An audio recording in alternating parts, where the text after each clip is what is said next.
आप सबका आज शाम को इस बाइबल अध्ययन में स्वागत है।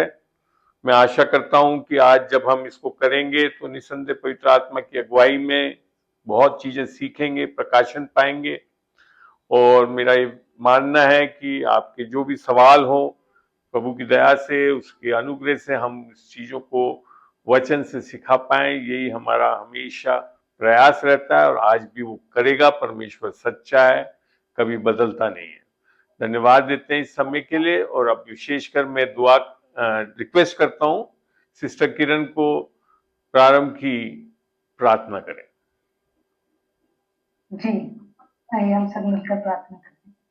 प्रेमी स्वर्गीय पिता, हम आपके प्रिय पुत्र प्रभु यीशु के नाम से प्रभु एक बार फिर से मेरे सभी प्रिय भाई बहनों को, प्रिय अंकल जी को प्रभु आपके अनुग्रह के सिंहासन के सम्मुख लेके आते हो। प्यारे परमेश्वर, आपकी दया हो।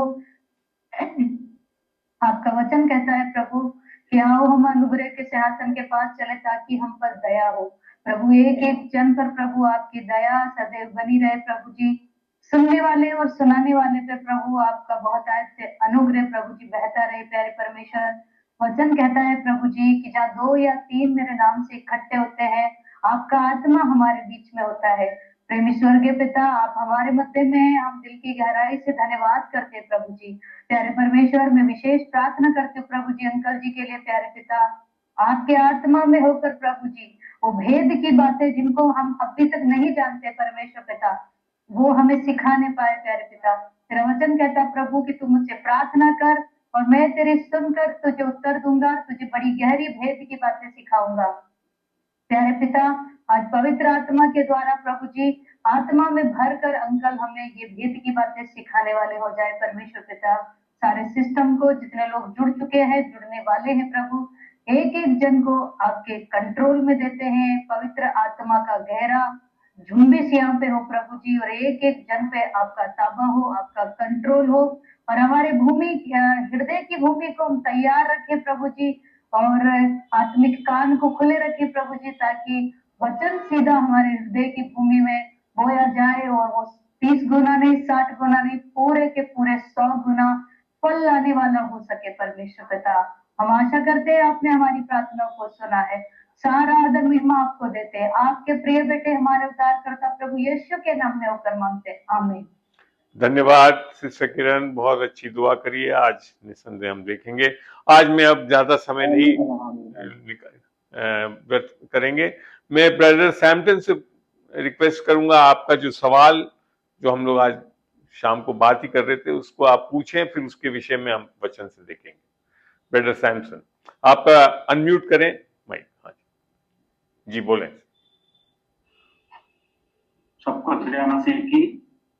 अच्छा, मेरा क्वेश्चन ये था जी, दानियल अगर पढ़ेंगे दानियल 9 अध्याय 4 से 6 पद में दानियल की एक प्रार्थना है, और दानियल की जैसा प्रार्थना है, और कुछ प्रार्थना के बारे में जब हम मैसेज सुनते हैं, लोग कहते हैं आजकल हमारा प्रार्थना दानियल की जैसा होना चाहिए, हमारा जीवन भी दानियल के जैसा होना चाहिए, मूसा के समान होना चाहिए, अब्राहम के समान होना चाहिए बोलते हैं जी। और कुछ लोग बोलते हैं पौलुस के समान है, लेकिन यीशु मसीह के जैसा होना चाहिए वो नहीं बोलते।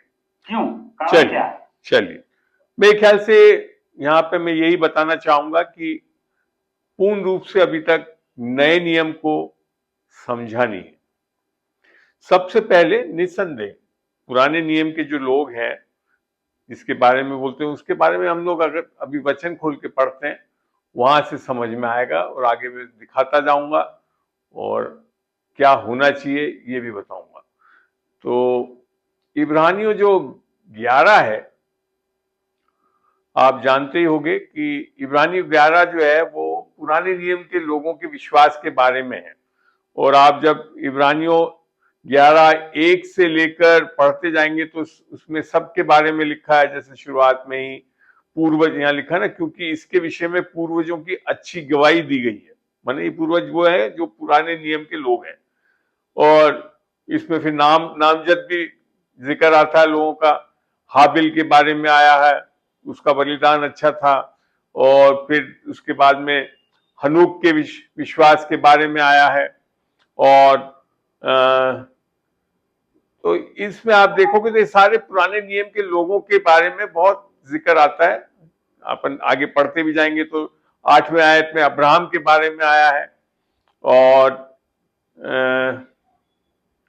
फिर आप देख इसहाक के बारे में 9 में दिखा रखा है। और ये सब पुराने वाले नियम के लोग हैं जो परमेश्वर के ही जन रहे, ठीक है ना। सारा के बारे में 11वीं आयत में। और कौन है इसमें, और भी है। अगर आप पढ़ते जाएंगे तो आपको और लोगों को नाम भी मिलेंगे इसमें। तो इन सब के बारे में जब इसको कंक्लूड करता है इस वर्ष, इसको जब देखते हैं क्या है, यहां हम चलते हैं सीधा याकूब के बारे में। इशाक ने याकूब ये जैसे दिख रहे, तो ये सब पुराने नियम के लोगों के बारे में। यूसुफ के बारे में भी है, ये आपने देखा 22 आयत में लिख रखा है। मूसा के बारे में 23 आयत में लिख रखा है, ठीक है ना। तो 24 में भी लिख रखा है। तो आगे जाकर जब इसको जब कंक्लूड करते हैं तो देखते हैं क्या लिखा है। हम जा रहे हैं अब इसमें। ये देखो 29 में विश्वास ही से वे लाल समुद्र के पार ऐसे उतर गए। तो ये सब क्या है, ये सब चीजें पुराने नियम के लोगों ने जब करा, विश्वास को इस्तेमाल कर। राहाब के बारे में लिख रखा है 31 में, ठीक है जी। 1 मिनट। अब देखते हैं हम कंक्लूडिंग क्या वर्सेस में क्या लिखा है। 39 वचन में लिखा हुआ है विश्वास ही के द्वारा इन सब के विषय में। ऊपर जो है सारे पुराने नियम के लोग बाग हैं, इसके लिखा है इन सब के विषय में अच्छी गवाही दी गई। ऐसा नहीं है कि इनकी गवाहियां बुरी है, बहुत अच्छी गवाहियां दी गई। तो भी इन्हें, ये बड़ी अजीब लगता है जब हमें पढ़ता हूं, यहां लिखा है तो भी उन्हें प्रतिज्ञा की हुई वस्तु न मिली। माने क्या उनके अनुसार चलने से क्या हमको सब कुछ मिल सकता है? यह सोचने की बात है। फिर 40 वर्ष में बड़ा अच्छा लिखा है वचन में, क्योंकि ये क्यों नहीं मिली, और फिर आगे बता रहा है क्योंकि परमेश्वर ने हमारे लिए नए नियम में जो हम लोग हैं पहले से एक उत्तम बात ठहराई कि वे हमारे बिना सिद्धता को ना पहुंचे। माने वो सिद्ध नहीं हो पाए थे। आप देख रहे हैं यहां पे वचन कितना बड़ा चीज लिख रहा है यहां पे। ये पुराने के नियम के लोग हैं, हमारे से पहले सिद्ध नहीं हो पाए, ये लिख रहा है वचन। तो यहां सोचने की बात आती है कि क्या मूसा जैसे, दाऊद जैसे हमको चलना है? खराब नहीं लिखा है, उनकी गवाहियां बहुत अच्छी बताई है। मगर नए नियम में आकर जब आप देखते हैं, इसको आगे पढ़ते हैं, फिर 12 में चलते हैं।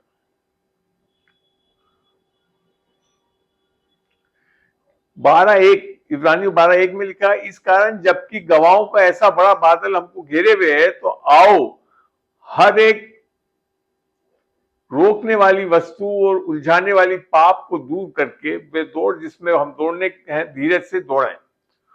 और मगर अब क्या बोलता है, और विश्वास के कर्ता और सिद्ध करने वाले दाऊद को नहीं, मूसा को नहीं, यीशु की ओर ताकते नहीं।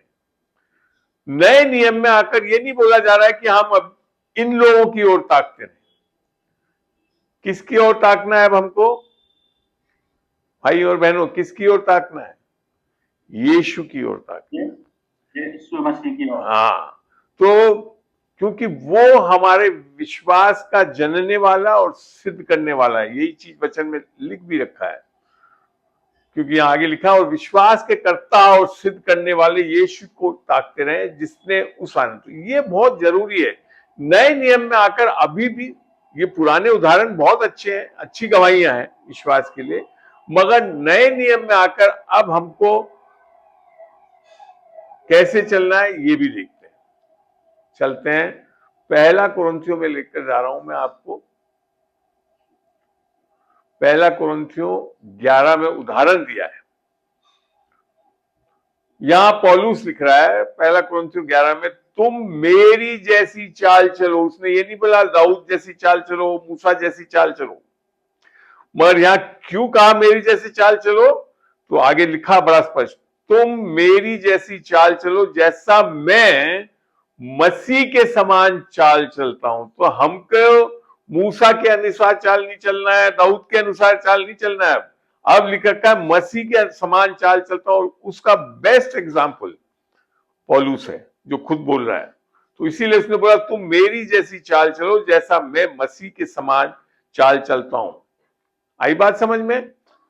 तो यहां आकर आप देख रहे हो कि बाइबल में नए नियम में आकर जो उदाहरण दिया गया है वो है पौलुस, क्योंकि पौलुस यीशु मसीह की चाल चलता था। ये भी देखते हैं वचन से क्यों कैसे चल पाता था ये, इसको देखते हैं हम गलतियों में चल के देखते हैं।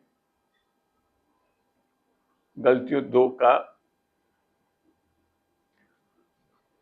वचन नोट करिए, सीखिए, और आज बहुत अच्छा प्रकाशन आपको मिलने वाला है इन चीजों से, जो कई बार, और बहुत अच्छा प्रश्न लगा जो आज ब्रदर सैमसन ने हम पूछा है। जो ये गलतियों 2 बीच में पौलुस क्या लिख रखा, मैं मसीह के साथ क्रूस पर चढ़ाया गया हूं, चढ़ाया जाऊंगा नहीं लिख रखा है। जबकि आपको मैं बताऊं, पौलुस जब यीशु मसीह क्रूस पे चढ़ाया जा रहा था नहीं वहां पे, मगर क्या हो रहा है आत्मिक जगत में, मैं मसीह के साथ क्रूस पर चढ़ाया गया हूं, और हम भी यीशु मसीह के क्रूस पे जाते वक्त हम भी चढ़ाए जा चुके हैं। और फिर कहता है क्योंकि ये हो चुका है और अब मैं जीवित नहीं ना रहा, हमको अपना जीवन जीवित नहीं रहना है, पर मसीह मुझ में जीवित है। ये बहुत बड़ा स्टेटमेंट है। कौन जीवित होना है भाई और बहनों, समझ में आ रहा है? मसीह हम में जीवित यीशु होना है। मसीह हम में जीवित है। ठीक है, अब देखते हैं इसी को आगे। और फिर और मैं शरीर में अब जो जीवित हूं, तो जिंदा है आज। पौलुस जब लिख रहा है तो कह रहा मैं जीवित हूं, मगर क्या हूं, कैसे हूं मैं? तो केवल केवल केवल शब्द समझते, मैंने और कोई नहीं, दाऊद के जैसे नहीं, फलाना नहीं, केवल उस विश्वास से जीवित हूं जो परमेश्वर के पुत्र पर है, जिसने मुझे प्रेम किया और मेरे लिए अपने आप को दे दिया। अंग्रेजी में ये बड़ा अच्छा लिखता है, पढ़ते हैं। अंग्रेजी में लिखा है I am crucified with Christ, nevertheless I live, yet not I but Christ liveth in me. कौन जिंदा है? Christ liveth in me. और and the life which I now live in the flesh, जो मैं जीवन जी रहा हूं, अब किसके क्या लिख रखा है? I live by the faith of the son of God. अपने विश्वास से भी नहीं हूं मैं, पुराने नियम वाले लोगों के विश्वास से भी नहीं हूं। किसके विश्वास से? यीशु मसीह के विश्वास से। और ये कैसे संभव हुआ? Because who loved me and gave himself, अर्थात सुसमाचार के कारण। तो नए नियम में आकर वचन अब ये नहीं बोल रहा है कि आपको पुराने नियम वाले अनुसार चलने की कोशिश करना है। हमको आज सबसे बेस्ट एग्जाम्पल है यीशु मसीह। और यीशु मसीह के बारे में जब हम एक जगह से और पढ़ते हैं, जब आपको समझ में आएगा अच्छी तरह। पहला यूहन्ना मैं खोल रहा हूं 2:6 खोल रहा हूं।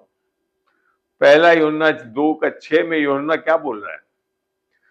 जो कोई ये कहता है कि मैं उसमें बना रहता हूं, किसमें? यीशु मसीह में बना रहता हूं, उसे चाहिए, विकल्प ही नहीं है और कुछ, उसे चाहिए कि वे स्वयं भी, कौन? मैंने जो बोल रहा है कि मैं यीशु मसीह में नया जन्म पा चुका हूं, वैसा ही चले जैसे मूसा चला, दाऊद चला, दानियल चला। नहीं, मसीह चला, यीशु मसीह चलता था।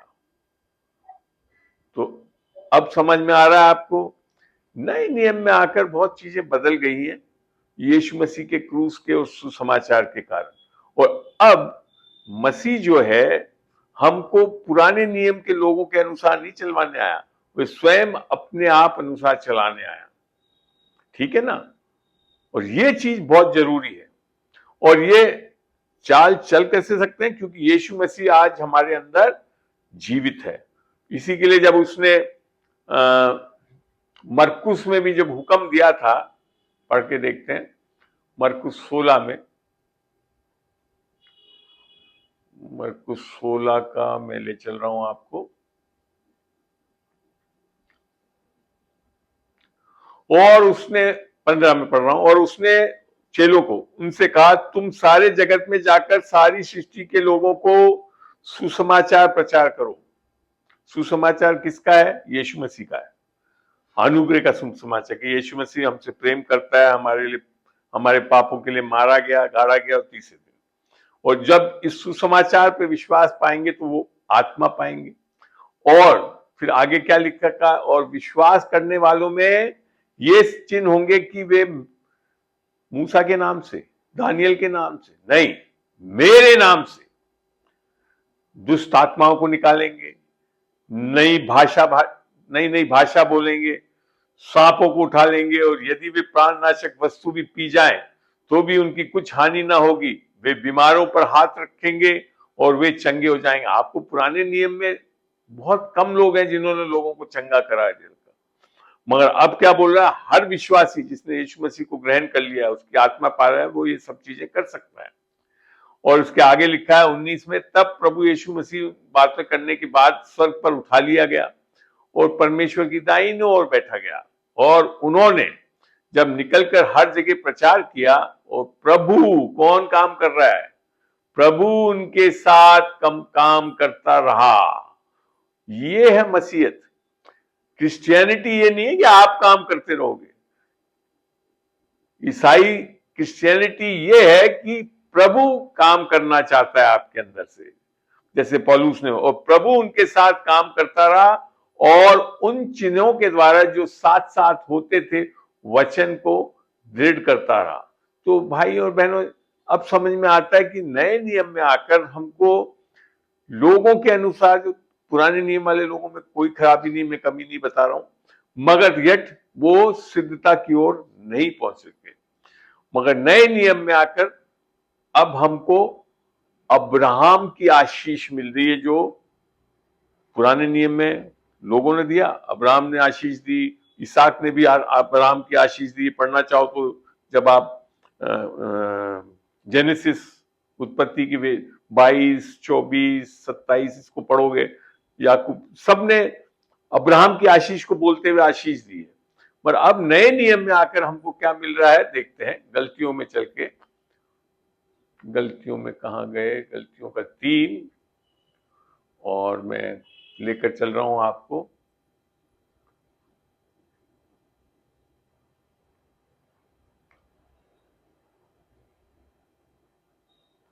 यूं हो रहा है इसके कारण।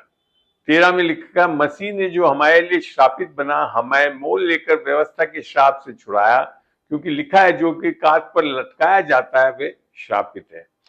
और ये क्यों हुआ? ये इसलिए हुआ कि किसकी आशीष? ये बहुत इंपॉर्टेंट है, इसके बारे में आपको पढ़ना चाहिए बाइबल में से। अब्राहम की आशीष मसीह यीशु में, किसमें? मसीह यीशु में अन्य जातियों तक पहुंचे। अब्राहम की आशीष पहले तो खाली इजरायलियों के लिए दी गई थी, पर अब मसीह यीशु में किनको मिलने हैं? आप और हम, जो अन्य जाति के लोग हैं। और हम विश्वास के द्वारा क्या पाएंगे? उस आत्मा को प्राप्त करें जिसकी प्रतिज्ञा हुई है। ये कौन सी आत्मा है?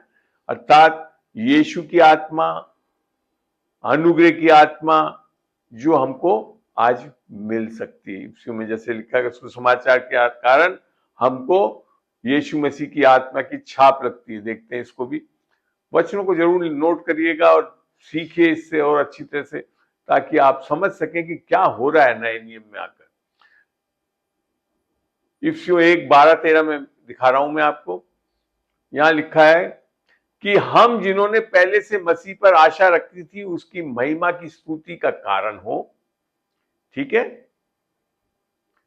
और फिर लिखता है, और उसी में, अर्थात यीशु मसीह में, तुम पर भी जब तुमने सत्य का वचन सुना, जो तुम्हारे उद्धार का सुसमाचार है, और जिस पर तुमने विश्वास किया, क्या मिली फिर? प्रतिज्ञा किए हुए पवित्र आत्मा की छाप लगी, जो कि पुराने नियम में नहीं मिला था। पुराने नियम में पवित्र आत्मा लोगों के ऊपर आता था, हट जाता था। आज पवित्र आत्मा हमारे अंदर आकर रहता है। यीशु मसीह की आत्मा, जिससे अभी बोला ना, पौलुस का पढ़ा हमने गलतियों की, वो अब मैं जिंदा नहीं रहा हूं, अब यीशु मसीह जिंदा है। एक दो वचन से और देखते हैं तो उससे और अच्छी तरह पुष्टि होगी हमारे को कि क्या हो रहा है नए नियम में आकर। कुलुस्सियों 2 का मैं 9 में लेकर जा, अब समझ में आ रहा है कि हमको क्यों यीशु मसीह जैसे चलना है, होना है और विश्वास करना है। अब कुलुस्सियों 2:9 में लिखा है क्योंकि उसमें, अर्थात ये किसके बारे में बताया जा रहा है? यीशु मसीह के बारे में। क्योंकि उसमें ईश्वरत्व की सारी, थोड़ी नहीं, सारी परिपूर्णता सदैव वास करती रही है। ठीक है, चलो मान लिया यीशु मसीह में थी, पर आगे क्या लिखा है देखें।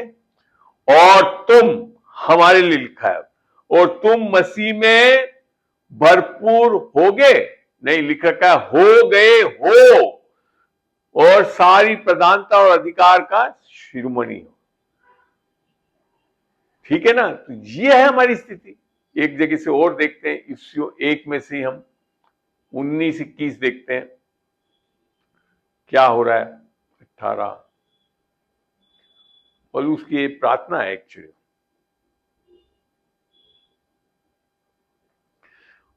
1:18 में लिख रखा है, एक खोल गया नहीं, 2 खोल गया, वैसे 2 भी अच्छा है, लिखता पढ़ा देता हूं। 2 का 17 कहता है, और उसने आकर तुम्हें जो दूर थे, अर्थात यीशु मसीह ने दूर थे और उन्हें जो निकट थे, दोनों को मेल मिलाप का सुसमाचार सुनाया, क्योंकि उसी के द्वारा हम दोनों की एक आत्मा में, किससे? पिता के पास पहुंच हो जाती है। इसलिए अब तुम परदेशी और मुसाफिर नहीं रहे, परंतु पवित्र लोगों के संगी, स्वदेशी और परमेश्वर के घराने के हो गए हैं। आमीन। और लेखका और प्रेरितों और भविष्यवक्ताओं की नींव पर उसके, जिसके कोने का पत्थर मसीह यीशु आप ही है, बनाए गए हो, बनोगे नहीं, बनाए गए हो, बना दिए गए हो, जिसमें सारी रचना एक साथ मिलकर प्रभु में एक पवित्र मंदिर बनती जाती है। ये अब हम खाली पौलुस और मूसा और अब्राहम जैसे नहीं, अब हम परमेश्वर यीशु मसीह के समान हो जाते हैं। और लिखा है, जिसमें तुम भी आत्मा के द्वारा परमेश्वर का निवास स्थान होने के लिए एक साथ बनाए जाते हो। आमीन। क्या अच्छा लग रहा है, बताइए आप। मूसा से जैसे रहना चाहते हैं या पवित्र आत्मा के द्वारा यीशु मसीह जैसा बनना चाहते हैं? तो सैमसन भैया, आशा करता हूं इन वचनों से आपको समझ में आ रहा होगा कि हमको कैसा बना दिया है परमेश्वर। एक जगह से और दिखाता हूं, और मजा आएगा आपको। चलते हैं 1 पत्रस और 2 का मैं 9 से दिखाना चाहता हूं, वहां क्या लिखा है, पढ़ते हैं इसको। और तुम, अर्थात मैं, आप सब, और तुम एक चुना हुआ वंश हो, चुने जाओगे नहीं, चुना हुआ वंश हो, और राजपददारी, याजकों का समाज, पुराने नियम में भी जो भी थे उनसे भी बढ़कर आपको बना दिया है, और पवित्र लोग, और परमेश्वर की निज प्रजा। आप समझते हो, निज प्रजा, व्यक्तिगत परमेश्वर आपको जानता है, इसलिए कि जिसने तुम्हें अंधकार में से अपनी अद्भुत ज्योति में बुलाया है, किसके कर, उसके, अर्थात यीशु मसीह के गुण प्रकट करो। दाऊद के गुण मत प्रकट करो, मूसा के गुण मत प्रकट करते रहो, अब हमको किसका गुण प्रकट करना है, हैं? और फिर 10 में लिखा है, तुम पहले तो कुछ भी नहीं थे, पर अब परमेश्वर की प्रजा हो, तुम पर दया नहीं हुई थी, पर अब तुम पर दया भी, अर्थात अनुग्रह भी है। हे प्रियो, मैं तुमसे विनती करता हूं कि तुम अपने आप को परदेशी और यात्री जानकर उन सांसारिक अभिलाषाओं में जो आत्मा से युद्ध करती है बचे रहो। अन्य जातियों में तुम्हारा चाल चलन भला हो, इसलिए कि तुम्हें कुकर्मी जानकर बदनाम करते हैं, वे तुम्हारे भले कामों को देखकर उन्हीं के कारण कृपया दृष्टि के दिन परमेश्वर की महिमा करें। प्रभु के लिए मनुष्यों के ठहराए गए हो, हर एक प्रबंध के अधीन रहो, राजा के, इसलिए कि वे सब पर प्रधान हुए। तो यह चीज अल्टीमेट गोल जो है नए नियम में आकर यीशु मसीह के सुसमाचार के द्वारा हमको यीशु मसीह जैसा बन के चलना है। आई बात समझ में है? और ये कर कैसे रहा है? अनुग्रह से आ रहा है। सब कुछ अनुग्रह से हो रहा है, विश्वास से हो रहा है। हम एक जगह से और देखते हैं इस चीज को समझने के लिए। इफिसियों 2 में ले जा रहा हूं मैं आपको। अच्छा लग रहा है आप लोगों को? समझ में आ रहा है? बहुत अच्छा लग रहा है, मजा आ गया। इफिसियों 2:8 से पढ़ रहा हूं, क्योंकि विश्वास के द्वारा अनुग्रह ही से तुम्हारा उद्धार हुआ। ये 2 ही कारण से उद्धार हो रहा है, आपके कामों से नहीं रहा, और ये तुम्हारी ओर से नहीं वरन परमेश्वर का दान है, और ना कर्मों के कारण, ऐसा ना हो कि कोई घमंड कर। तो हम अपने कर्मों के कारण हमारा उद्धार नहीं हो रहा। हमारे को अंदर यीशु की आत्मा इसके लिए नहीं मिल रही कि हमने बहुत अच्छे कर्म कर लिए। हमने जब विश्वास किया सुसमाचार पे तब मिल रहा है। और ये क्यों हो रहा है? क्योंकि हम परमेश्वर की रचना है और मसीह यीशु में उन भले कामों के लिए सृजे गए जिन्हें परमेश्वर ने पहले से हमारे करने के लिए तैयार किया है। अगर आप मेरी बात देखें उदाहरण, तो परमेश्वर ने मेरे को उसमें क्या करने के लिए था? आज सेविकाई करने, वचन की सेविकाई करने के लिए, और परमेश्वर बहुत जबरदस्त तरीके से इस्तेमाल कर रहा है। तो ये है जानना कि हम ये चीज के लिए हम सृजे गए हैं। यीशु मसीह में हमारा क्या हो गया? हमको यीशु मसीह, और यही नहीं, और ये होंगे नहीं लिख रखा है बाइबल से। अगर देखेंगे तो पहला यूहन्ना 4 खोल रहा हूं, और शायद 14 या 17 में लेकर जाता हूं, पढ़ाता हूं आपको।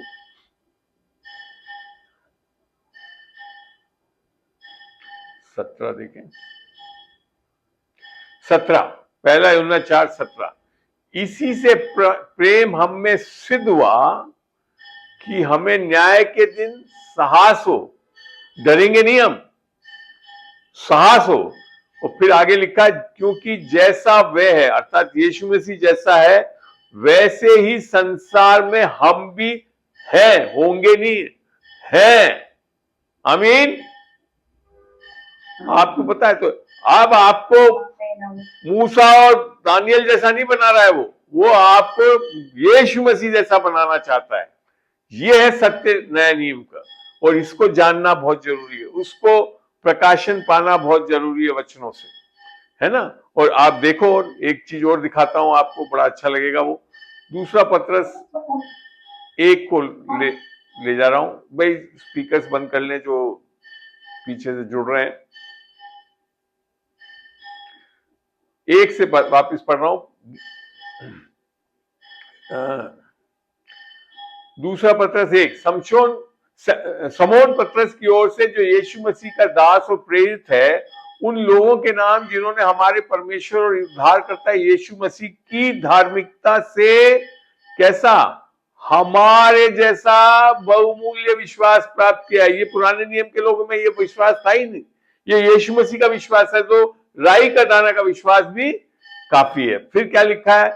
परमेश्वर के और हमारे प्रभु यीशु की पहचान के द्वारा। किसकी पहचान के थे? दानियल की पहचान के द्वारा, और किसी की पहचान के द्वारा नहीं। किसकी पहचान के द्वारा? परमेश्वर के और हमारे प्रभु यीशु मसीह पहचान के द्वारा अनुग्रह और शांति तुम में बहुतायत से बढ़ती जाए। और फिर क्या लिखा है? क्योंकि उसके ईश्वरीय सामर्थ्य ने, हमने पढ़ा था कुलुसियों 2:9 में, कि उसमें ईश्वरीय की सारे चीज वास करती है। अब यहां क्या लिख रहा है? क्योंकि उसके ईश्वरीय सामर्थ्य ने सब कुछ नहीं दिया, सब कुछ किसके लिए? जीवन और भक्ति से संबंध रखता है, और हमें उसी की पहचान के द्वारा देगा नहीं लिख रखा है, दिया है। और फिर क्या लिखा है? जिसने हमें अपनी ही महिमा, और किसकी महिमा और सद्गुण के लिए? यीशु मसीह की महिमा और सद्गुण। हम अपने महिमा और सद्गुण के लिए नहीं है, यीशु मसीह की सद्गुण के लिए बुलाए गए हैं। फिर क्या लिखा है? जिनके द्वारा उसने हमें बहुमूल्य और बहुत ही बड़ी प्रतिज्ञा दी है, ताकि उनके द्वारा तुम उस सराहट से छूटकर जो संसार में बुरी अभिलाषाओं से होती है, कैसा स्वभाव पाओ, ईश्वरीय स्वभाव के सहभागी हो जाओ। इंग्लिश में देखिए बहुत अच्छा लिखा, पढ़ के दिखाता हूं। Where by are given unto us exceeding great and precious promises, that by these you might be partakers of the कौन सा नेचर, सांसारिक मनुष्य का डिवाइन नेचर, जैसा वो है वैसे हम हो जाएं, having escaped the corruption that is in the world through lust. तो ये है पर्पस यीशु मसीह का आने का। ये आया है इसके लिए कि हमको अपने जैसे बनाए। आई बात समझ में? चलिए, तो सैमसन भैया, आशा करता हूं इतने वचनों के द्वारा आज ये स्पष्ट कर पा रहा हूं कि नए नियम में आकर हमको केवल यीशु मसीह जैसे बना दिए गए हैं और उस चीजों को समझना है। सारी सामर्थ्य। जी बोले बोले। हेलो। हाँ बोले। हाँ, इतना सुनने के बाद भी सालों से हम करते नहीं है, क्या कारण है? तो कारण ये है, अभी तक अपने मन को नया नहीं करा इन चीजों से। यही चीज तो बोल। एक मिनट, अभी वचन से बताता हूं क्यों नहीं कर रहे हैं, देखते हैं, वचन से देखते हैं इसको। रोमन्स में ले जा रहा हूं, रोमन्स 12 और 2 में लिखा का, और इस संसार के सदृश्य ना बने। तो क्या है जो नहीं कर रहे हैं, वो क्यों नहीं कर पा रहे हैं? क्योंकि वो अभी भी संसार के सदृश्य बने हुए हैं। इंग्लिश में लिखा का ना, and be not conform to this world. सुनिए, आगे पढ़े। परंतु तुम्हारी बुद्धि के नए हो जाने, किससे? इन वचनों से, जैसा आज मैं सिखा रहा हूं, इनसे नया हो जाए। जानने से तुम्हारा क्या बदल जाएगा? चाल चलन भी बदलता जाए, जिससे तुम परमेश्वर की भली, भावती और सिद्ध इच्छा अनुभव से मालूम करते हो। ये हिंदी में मेरे को बहुत अच्छा लगता है, इंग्लिश से भी ज्यादा हिंदी में बहुत अच्छा पावरफुल लिखा हुआ है। अनुभव से आप मालूम करते हैं। तो ये है कारण लोग बदल नहीं रहे। इतने सालों से कैसे बने हुए हैं? संसार के सदृश, रीति रिवाज में चल रहे हैं। आपके कलीसियाओं में क्या आज भी रीति, पौलुस जैसे, वो दानियल जैसे बनो फलाना नहीं।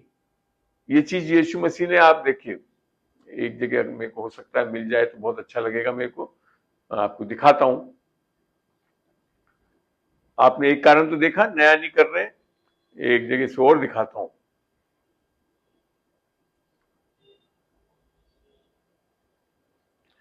ये है मरकुस 7:13। क्या लिखा है?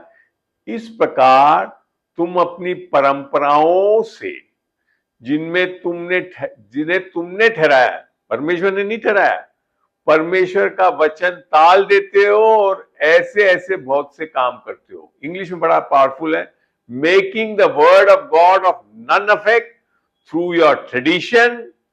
चले आ रहा है कलीसिया में, ट्रेडिशनल टीचिंग चली जा रही है, दानियल जैसे, दाऊद जैसे बनो, मूसा जैसे बनो, which you have delivered and many such things do we. आई बात समझ में? सैमसन साहब भैया, उत्तर मिल रहा है आपको आज वचनों से? प्रॉब्लम क्यों है? चलिए, और कुछ पूछना चाहते हैं आप लोग, और आप कुछ बताना चाहते हैं, इसमें ऐड करना चाहते हैं, बिल्कुल आप, यू आर वेलकम। तो इसलिए क्या ना, वचन में जैसे कहा है, हम केवल सुनने वाले ही नहीं बनना है, करने वाले बनना। बिल्कुल, करना भी जैसा वचन बोलता है। वचन क्या, देखिए इसका भी मैं आपको वचन दिखाता हूं, उससे और अच्छी से समझ में आएगा। दूसरा कुरिन्थियों में मैं ले जा रहा हूं 3 का, 1 मिनट दीजिए, मैं खोलता हूं और बहुत अच्छा लगेगा वहां जब देखोगे आप लोग। दूसरा कुरिन्थियों 3 का 17 में पढ़ रहा हूं। प्रभु तो आत्मा है, और जहां कहीं प्रभु का आत्मा है वहां स्वतंत्रता है। फिर क्या लिखा है? परंतु जब हम सब के उघाड़े चेहरे से प्रभु का प्रताप इस प्रकार प्रकट होता है जिस प्रकार दर्पण में, तो प्रभु के द्वारा जो आत्मा है हम उसी तेजस्वी रूप में, परमेश्वर क्या बदलना चाहता है, आत्मा क्यों दी है, नए नियम में आकर पवित्र आत्मा क्यों दी गई है, ताकि हम तेजस्वी रूप में अंश अंश करके बदलते जाएं। इंग्लिश में बड़ा अच्छा लिख रखा है, but we all with open space beholding as in glass the glory. इस वचन को देख के हम समझें कि हम यीशु मसीह में क्या हैं, are changed into the same image from glory to glory even as by the spirit of the Lord. तो इसके लिए पवित्र आत्मा दी गई है, ये स्वतंत्रता मिल रही है हमको नए नियम में आकर, आत्मा से चलने वाले हो सके। जी बोले, आप और कुछ बोलना चाहें, ऐड कर सकते, आप में से और कोई भी कुछ इस विषय पे और जोड़ना चाहे, पूछना चाहें तो आप वेलकम है, पूछ सकते हैं जी। इस पे मैं एक बात बोलना चाह रही थी जी कि जैसे उन्होंने पूछा सर ने कि उनका जो सवाल था उसी पे मैं बात करना चाह रही थी थोड़ा, कि संसार जो है बहुत सारे पास्टर है, सिखाने वाले हैं, सीखने वाले भी काफी है तो सिखाने वाले भी बहुत है, लेकिन मुझे ऐसा लगता है पर्सनली, मैं खुद के एक्सपीरियंस से ये बात बोल रही हूँ कि हम क्या सीखना चाहते हैं, है ना। कोई हमें सुना रहा है जैसे आप हमें सिखा रहे हो, लेकिन हम वचन को पढ़कर और हम उसको गहराई से उसको ग्रहण करें कि सीखे ऐसा कि क्यों मैं दानियल जैसा बनूं, है ना। कि जब मेरे को वचन की नहीं समझ थी तो मुझे हमेशा ऐसा लगता था, मैं आपसे मिली नहीं थी तो मैं वीडियो में देखती थी तो मुझे ऐसा लगता मैं अंकल जैसी बनूं, लेकिन फिर अंकल से जब मैंने शिक्षा ली तो मुझे ऐसा लगा कि मैं क्यों बनूं अंकल जैसी, मैं यीशु मसीह जैसी बनूंगी। तो हम क्या ग्रहण कर रहे हैं, क्या खा रहे हैं हम, खिलाने वाला तो कुछ भी खिलाएगा हमको, हमारा विश्वास कैसा है, क्या हम कर सकते हैं कि नहीं कर सकते ऐसा, बस। Thank you. मैं इसको और थोड़ा वचन से भी स्पष्ट बताता हूं, ये मैं ले जा रहा हूं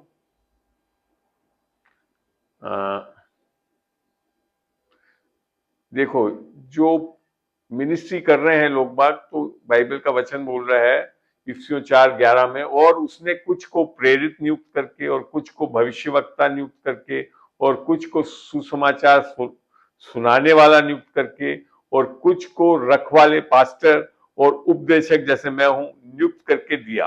किस कारण, जिससे, इसका क्यों नियुक्त करा परमेश्वर यीशु मसीह ने, जिससे पवित्र लोग अर्थात जो उद्धार पाए हुए लोग हैं सिद्ध हो जाएं। तो शिक्षा लोगों को सिद्धता की ओर ले जा रही है कि नहीं, और सेवा का काम किया जाए और मसीह की देह उन्नति पाए, खुद उन्नति नहीं पाए, पूरी कलीसिया उन्नति पाए।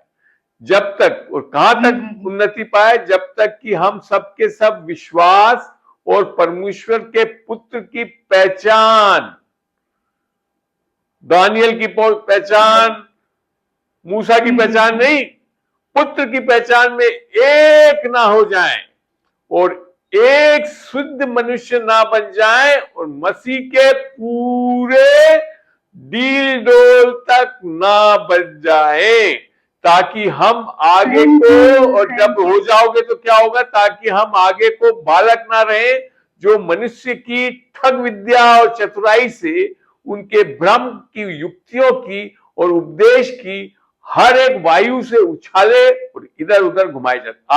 आपने अभी मेरे को शेयर भी करा, पहले भी करा, पहले आपके साथ ऐसे ही होता था, आज कोई आकर कोई बता रहा है उधर बदल दिया, फिर ये नहीं होना चाहिए।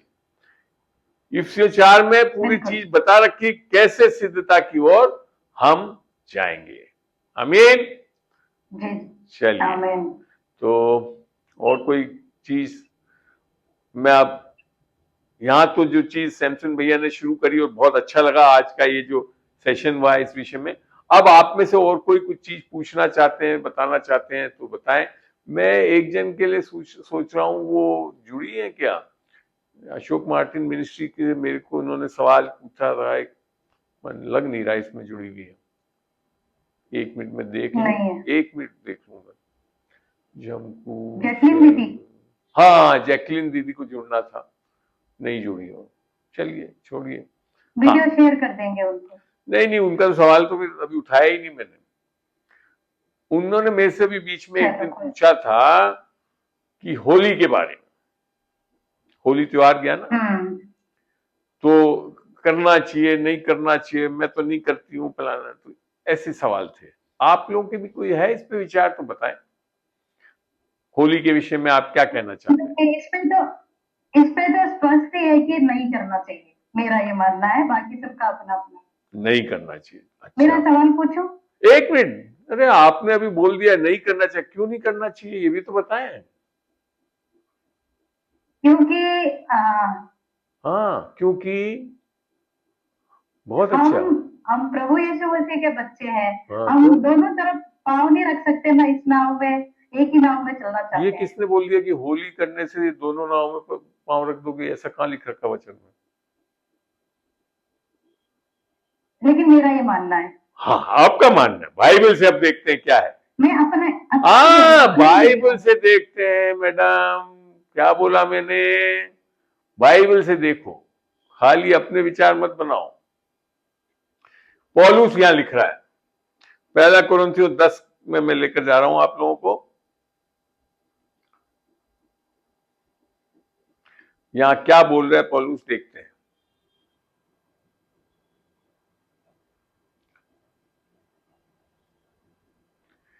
यहां क्या लिख रखा है 31 में?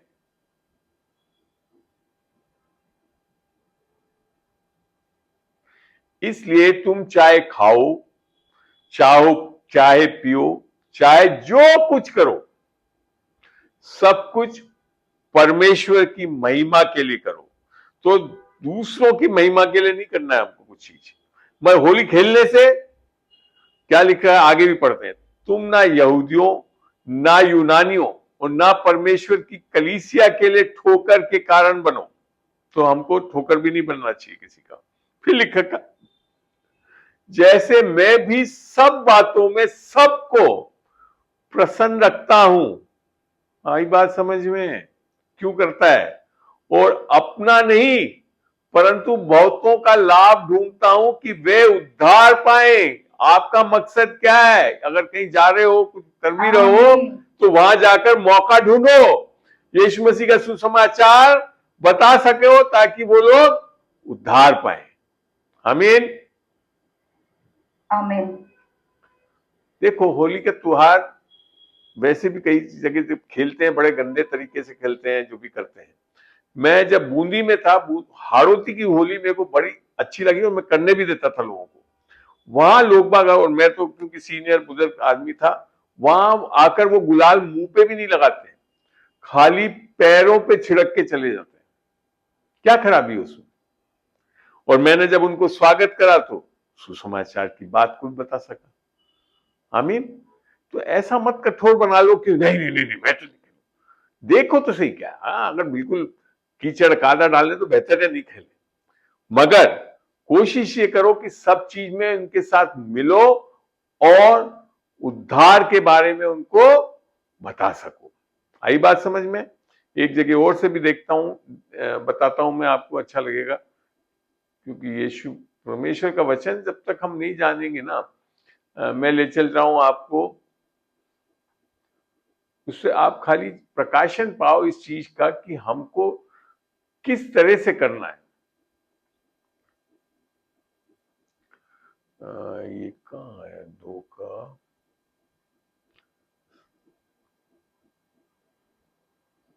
3 का 17 कुलिसियों में है, ये शायद कुलिसियों में लेकर जा रहा हूं मैं आपको।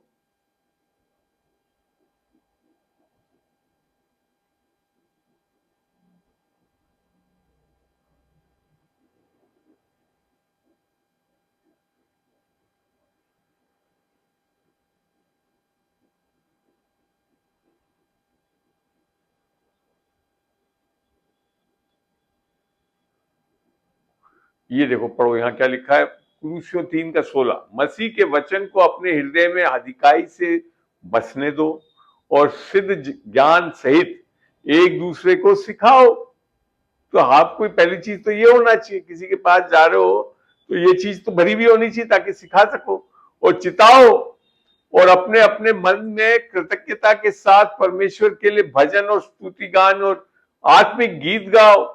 वचन से या काम से जो कुछ भी करो सब प्रभु यीशु के नाम से करो और उसके द्वारा परमेश्वर पिता का धन्यवाद करो।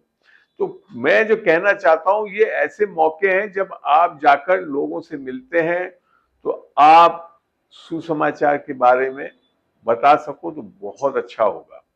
आमीन जी। और कोई कुछ पूछना चाहता है तो बताएं, बोलना चाहता है तो बताएं, शेयर करें। हाँ जी, और कोई?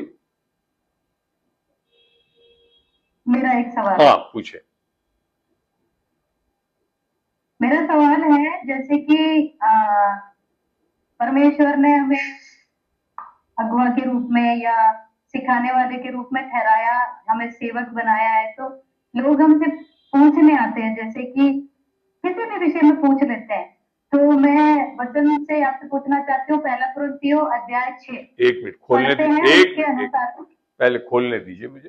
पहला कुरिन्थियों, हाँ कौन सा अध्याय? 6। ठीक है। आयत नहीं, शुरू से जी, ठीक है। हाँ, इसमें क्या है बताएं।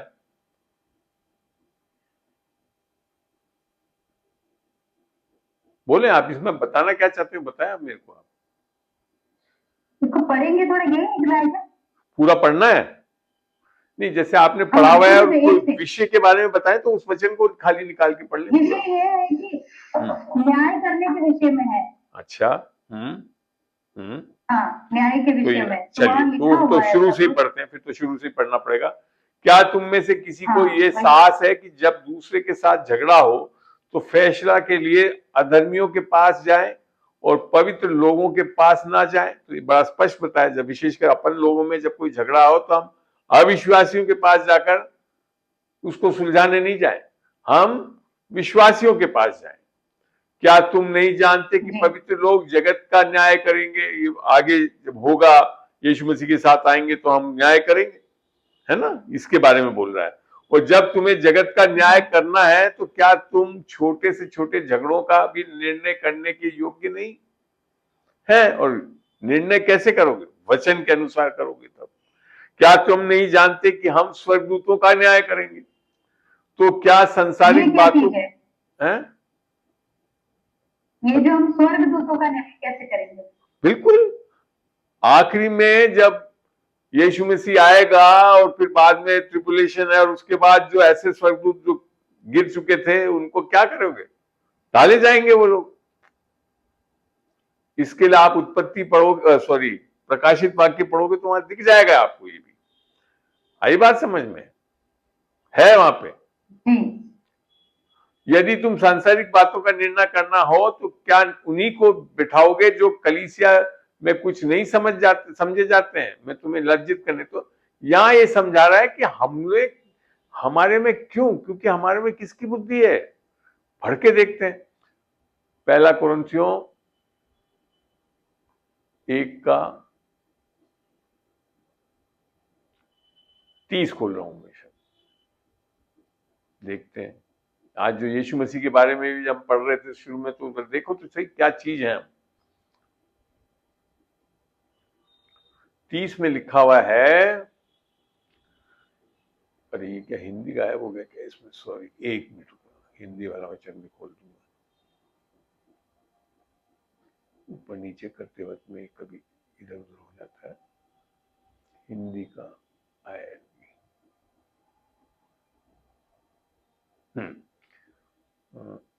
1:30, पहला कुरिन्थियों 1:30 खोल रहा हूं मैं, और यहां लिखा है ऐसे, पढ़ के देखते हैं। देखिए बड़ा अच्छा लगता है, 27 से ही पढ़ते हैं। परंतु परमेश्वर ने जगत के मूर्खों को चुन लिया है कि ज्ञानियों को लज्जित करें, और परमेश्वर ने जगत के निर्बलों को चुन लिया है कि बलवानों को लज्जित करें, और परमेश्वर ने जगत के नीचों और तुच्छों को, वरन जो है भी नहीं उनको भी चुन लिया कि उन्हें जो व्यर्थ ठहराए। ताकि कोई प्राणी परमेश्वर के सामने घमंड ना कर पाए, परंतु उसी के ओर से, अर्थात पिता परमेश्वर की ओर से तुम मसीह यीशु में है हो, जो परमेश्वर की ओर से हमारे लिए ज्ञान ठहरा, अर्थात धार्मिकता और पवित्रता और छुटकारा। ये ज्ञान पता कौन सा ज्ञान है? जिसने इस पूरी सृष्टि को रचा यीशु मसीह ने, वो ज्ञान है हमारे में। और फिर उसको लिखा भी है ताकि जैसा लिखा है वैसा ही हो, जो घमंड करे वे प्रभु में घमंड करे। क्योंकि क्या मिला है हमको? यीशु मसीह की बुद्धि मिली है। आमीन, आमीन। अब समझ में आता है, हम छोटे मोटे लोग नहीं है, यीशु मसीह के ज्ञान से और बुद्धि से भरे हुए लोग हैं। जिसने पूरी सृष्टि को बनाया वो ज्ञान आपके अंदर है, आप सब जानते हो, आपके अंदर है। इसको भी दिखाता हूं आपको वचन से। पहला यूहन्ना 2 का नहीं, पहला यूहन्ना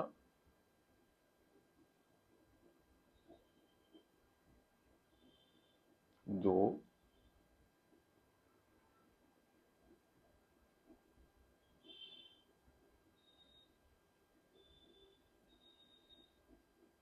कहाँ गया? मैं शायद कुछ भूल रहा हूं इसमें, सॉरी। पहला यूहन्ना में है, चलिए यहाँ से एकदम से मैं मिस कर रहा हूँ इसको, कोई बात नहीं। पहला यूहन्ना 2 का 27 ही देख लेते हैं एक बार, वो भी बड़ा अच्छा है, जो मेरे को प्रकाशन मिला था, जिसके बाद मैंने प्रभु में इस चीज सीखे।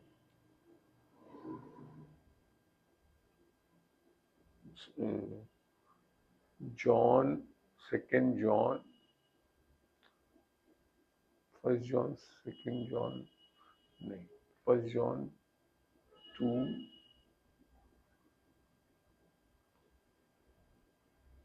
2 27 और तुम्हारा वह अभिषेक जो उसकी ओर से किया गया है तुम में बना रहता है, छूट जाता नहीं है, और तुम्हें इसका प्रयोजन नहीं कि कोई तुम्हें सिखाए, वरन जैसा वह अभिषेक जो उसकी ओर में किया गया तुम्हें सब बातें सिखाता है। आमीन। और ये सच्चा है और झूठा नहीं, और जैसा उसने तुम्हें सिखाया वैसे ही तुम उसमें बने रहते हो। आमीन। कितनी प्यारी वाचा है ये। चलिए चलिए चलिए चलिए, बड़ा अच्छा लगा आज हमें इन चीजों को, वचन को शेयर करके भी आप लोगों के बीच में। चलिए, और कोई कुछ पूछना चाहता है, सवाल पूछें। जय मसीह के अंकल जी। जी बोले, कौन बोल रहा है ये? नाम बोले। हाँ बोले बोले, बोलते जाए, आ जाएंगे आप। हाँ सुमन जी पूछ रही है। हाँ बोले। मार्कुस 10 का 15। किसका 10 का 15? मरकुस का खोलते हैं, अभी पहले खोलते हैं फिर देखेंगे। मरकुस 10 का 15। एक मिनट खोलने दीजिए। 10 का 15 में पूछना चाहते हैं। यहाँ लिखा है, मैं तुमसे सच सच कहता हूं कि जो कोई परमेश्वर के राज्य का बालक की तरह ग्रहण ना करे वह उसमें कभी प्रवेश करने ना पाएगा। जी हाँ, इसमें आप क्या समझना चाहते हैं? बोले। परमेश्वर के राज्य में बालक के समान कैसे प्रवेश करें? देखो, हम लोग बड़े हो गए हैं, संसार का बहुत ज्ञान ले चुके हैं, तजुर्बा है, सब है, तो अभी भी हम परमेश्वर को सिखाने लगते हैं। बच्चे जो है क्या है, आप देखते हो बच्चे को, बाप जब ऊपर फेंकता है तो कहता है मैं नहीं, वो जानता है कि तो मैंने उस तरह से होना है हमें कि हम परमेश्वर जो बोलेगा उस चीजों को मानने वाले होंगे। तो ये चीज समझा रहा है इस वचन से, जैसे बच्चे जो हैं अपने माँ बाप की बातों को मान लेते हैं, वैसे ही तुम भी बच्चों की तरह बनो, ताकि बड़े आराम से मेरी बातों को सीख सको। ये है इसका बेसिक मतलब। इसी का 25 में चलता। 25 में लिखा है, परमेश्वर के राज्य में धनवान के प्रवेश करने से ऊंच की सुई के नाके में से निकल जाना सहज है, हाँ बोले। परमेश्वर के राज्य में धनवान प्रवेश करने से ऊंट के। इसको आपने पूरे चैप्टर को पढ़ा? हाँ, क्या निकला इसमें, क्या पढ़ा,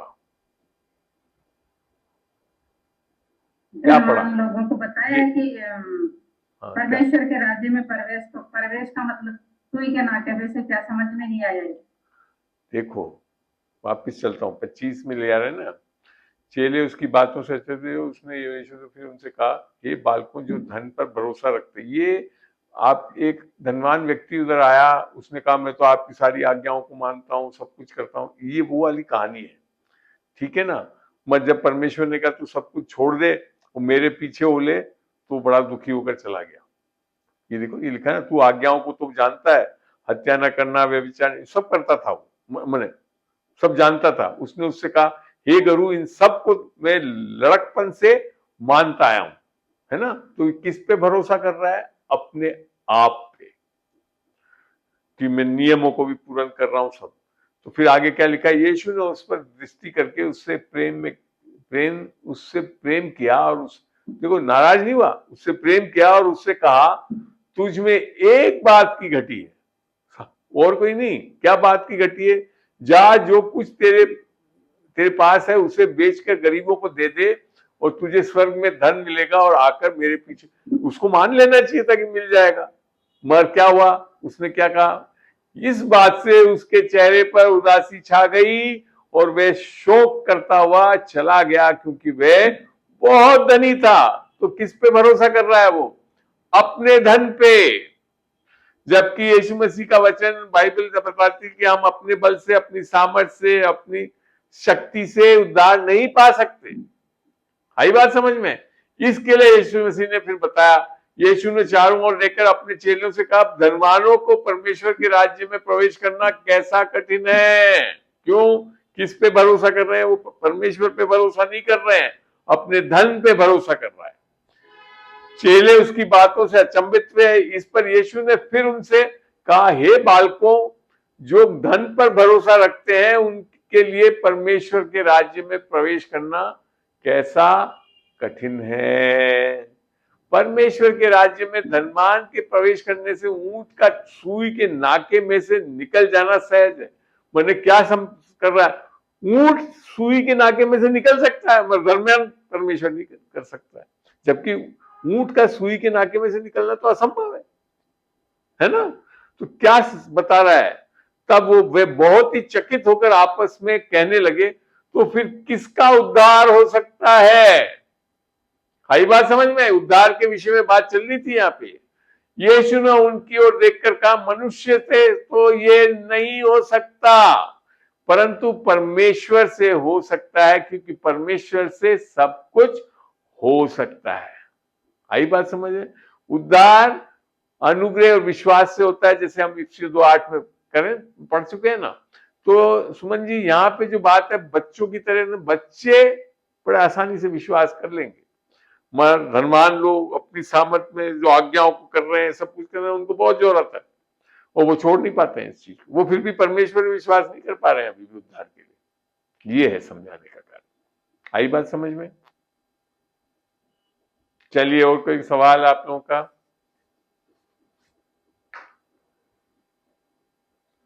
पूछे भाई, पूछे। हाँ, जेकब साहब पूछना चाहते हैं?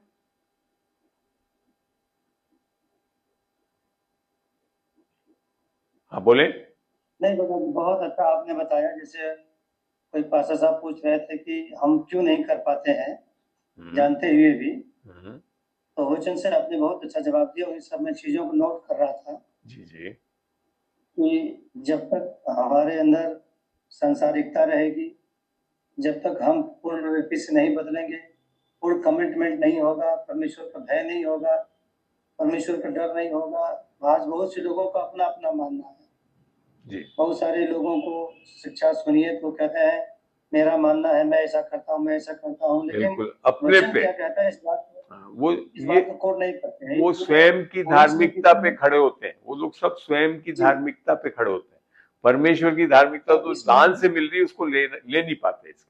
जी जी बिल्कुल। जी और इसीलिए वहीं से टीचिंग गलत हो जाती है, हाँ। चर्च भी भटक जाता है। हाँ हाँ। और वो right to- अगर आप इसको देखोगे ना, मैं जो बोल रहा हूँ ना स्वयं की जी। धार्मिकता, इसको देखो वचन से दिखाता हूँ, आपको बहुत अच्छी से समझ में आएगा। रोमियो 10 में लेकर चल रहा हूं मैं आपको। यहाँ वचन में यीशु पौलुस ने बहुत अच्छी तरह समझा है। पौलुस की ओर से यीशु मसीह का दास है और प्रेरित जानने के लिए बुलाया है, जिसकी उसने पहले इसे अपने नहीं, 1 मिनट रुके, मैंने खोला रोमियो 10 का 1 नहीं, रोमियो 10 का 1 खोलना था मेरे को। और रोमियो यहाँ 10 लिखा है, रोमियो खोल के दिखा रहा हूँ, रोमियो 10 का 1 से पढ़ रहा हूं मैं।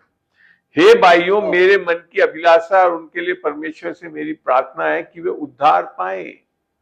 ठीक है, प्रार्थना करना चाहिए, ये बहुत अच्छी प्रार्थना जो पौलुस ने भी करी, हमको ऐसे लोगों के लिए करनी चाहिए, क्योंकि मैं उनकी गवाही देता हूं कि उनको परमेश्वर के लिए धुन तो रहती है। आप जो बोल रहे हैं ना लोगों को, धुन तो है, मर क्या लिख रखा है, परंतु बुद्धिमानी के साथ नहीं। और ये क्यों नहीं है बुद्धिमानी के साथ? क्योंकि वे परमेश्वर की धार्मिकता से अनजान होकर अपनी धार्मिकता स्थापित करने का यत्न कर रही है। मैं प्रार्थना करता हूं, मैं बाइबल पढ़ता हूं, मैं चर्च, ये करते रहते हैं और इसके कारण परमेश्वर की धार्मिकता के अधीन ना हुए। आई बात समझ में जेकब साहब? यस, ये है Yes, मुख्य yes. कारण। मुख्य कारण जो लोगों का उद्धार पाने नहीं पाने का कारण क्या है, वो अपनी स्वयं की धार्मिकता पे खड़े रहते, अपनी अच्छाइयों पे खड़े रहते हैं। इसके लिए परमेश्वर की धार्मिकता को जो दान में मिल रही है उसको ग्रहण नहीं कर पाते। चलिए, और कोई कुछ पूछना चाहता है? अरे बड़ा अच्छा लगा, सोना जी भी जुड़ी है आज तो। और कोई पूछना चाहता है?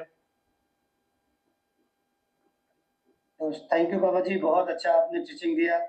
और थोड़ा सा एक्चुअली भाग दौड़ के कारण मेरी जो सेवकाई अभी चल रही है, क्योंकि चारों तो हमारे तरफ सब सेवकाई एक अभी मिनट बंद है। एक मिनट एक मिनट, अभी आपके साथ में वार्तालाप करूंगा, कुछ पूछना हो तो बताएं, फिर इसको रिकॉर्ड करने का बंद करूंगा, उसके बाद में करूंगा। और किसी को कोई सवाल पूछना है तो आपसे अभी बात करूंगा मैं इस विषय में जो आप बोलना चाह रहे हैं। तो आप में से कोई और कुछ पूछना चाहता है? नहीं तो मैं यहाँ पे बहुत अच्छा था, हाँ बात प्रेयर कर लेते हैं। हाँ, मैं जेकब को बोलूंगा कि अंतिम प्रार्थना आप करें। Yes, hallelujah hallelujah hallelujah. रेबानामा शबरा दानाबारा शोडली बिबी रेबानामा शक्का बाबा रबंदो राखंदो रिकाना बारा सुदोल रखबारा बनामा। यीशु के नाम से, यीशु के नाम से पवित्र आत्मा का स्वागत करते हैं हमारे बीच में। बहुत ही पावरफुल टीचिंग के लिए प्रभु हम आपका धन्यवाद देते हैं परमेश्वर पिता। धन्यवाद देते हैं प्रभु इस सेवकाई के लिए परमेश्वर पिता, जो प्रभु आपके इस दास ने परमेश्वर पिता इसे शुरू किया है मेरे परमेश्वर। प्रार्थना करते हैं यीशु के नाम से, जितने हमारे भाई और बहन लोग आपके दास से जुड़े हैं परमेश्वर, हर एक को प्रभु आप मसा करें परमेश्वर पिता, इस अंत्य के दिनों की सेवकाई करने के लिए, इस अंत्य के दिनों की कटनी को काटने के लिए मेरे परमेश्वर प्रभु आपकी आत्मा की, आपकी अगुवाई की जरूरत है परमेश्वर। प्रभु हम अपने विचारों से नहीं, प्रभु हम अपनी सोच से नहीं, अपनी समझ से नहीं, अपनी बुद्धि से नहीं, अपने ज्ञान से नहीं, परंतु परमेश्वर पिता आपके ऊपर आश्रित होकर परमेश्वर पिता प्रभु आपके मार्गदर्शन में हम इस कार्य को करें मेरे प्रभु, ताकि आपकी महिमा होने पाए। धन्यवाद देते सुंदर टीचिंग के लिए परमेश्वर पिता। धन्यवाद देते परमेश्वर आपके इन प्रकाशनों के लिए जो प्रभु अपने दास के द्वारा आपने दिया है परमेश्वर पिता। प्रभु अपने बहुत आय से आशीष दे उनके जीवन के लिए प्रभु। पापा जी के लिए विशेष दुआ करते हैं, मम्मी जी के लिए परमेश्वर पिता, भैया भाभी के लिए परमेश्वर, जितने लोग परिवार में है परमेश्वर नाती पोतो हर एक को प्रभु आप ब्लेस करें परमेश्वर, ताकि आपकी महिमा होने पाए। विशेषकर प्रभु पापा जी के लिए दुआ करते हैं, इनके स्वास्थ्य के लिए, मम्मी जी के लिए भी परमेश्वर के स्वास्थ्य के लिए, दोनों लोगों के स्वास्थ्य को, जीवन को परमेश्वर आपके हाथों में देते हैं परमेश्वर। इन्हें दीर्घायु से आप तृप्त करें मेरे परमेश्वर, ताकि प्रभु आपकी महिमा होने पाए। प्रभु हम प्रार्थना करते हैं परमेश्वर पिता, तो प्रभु जी जितने इसमें हमारे बहन भाई लोग जुड़े हैं प्रभु, हर एक को नाम बाय नाम परिवार समेत आपने ब्लेस करें, उन्हें आशीषित करें परमेश्वर। यदि इनमें से कोई बीमार है, कोई तकलीफ में है, कोई समस्याओं में है प्रभु, कोई किसी परेशानियों से गुजर रहा है, यीशु मसीह के नाम से परमेश्वर प्रार्थना करते हैं पवित्र आत्मा आप प्रभु उन समस्याओं से, उन संकटों से उनको बाहर निकाले यीशु के नाम से। और प्रभु आपकी सेवकाई में परमेश्वर आगे बढ़े परमेश्वर, ताकि आपकी महिमा हो। प्रभु हम आपका धन्यवाद देते हैं परमेश्वर पिता, इस सुंदर सेवकाई के लिए, सुंदर वचन के लिए जो आपने दिया है परमेश्वर पिता। धन्यवाद देते हैं परमेश्वर पिता, जो आपने हमें इस वचन को सिखाया परमेश्वर। धन्यवाद धन्यवाद धन्यवाद देते हैं परमेश्वर। सारी महिमा प्रभु हम आपको देते हैं। एक बार फिर से प्रभु इस पूरी मीटिंग को, ऑनलाइन सर्विस को प्रभु जी आपके हाथों में देते हैं, आपको धन्यवाद देते हैं। धन्यवाद साथ प्रार्थना मसीह यीशु के वसीले से मांग लेते हैं, आमीन। आमीन आमीन। अब पिता परमेश्वर का प्रेम, यीशु मसीह का अनुग्रह, पवित्र आत्मा की सहभागिता आप सबके साथ बनी रहे। मैं विश्वास करता हूं आगे भी आप लोग जुड़ेंगे, पूछेंगे और इस सेविकाई में आप बहुत बड़ा योगदान देंगे, यीशु के नाम से, आमीन।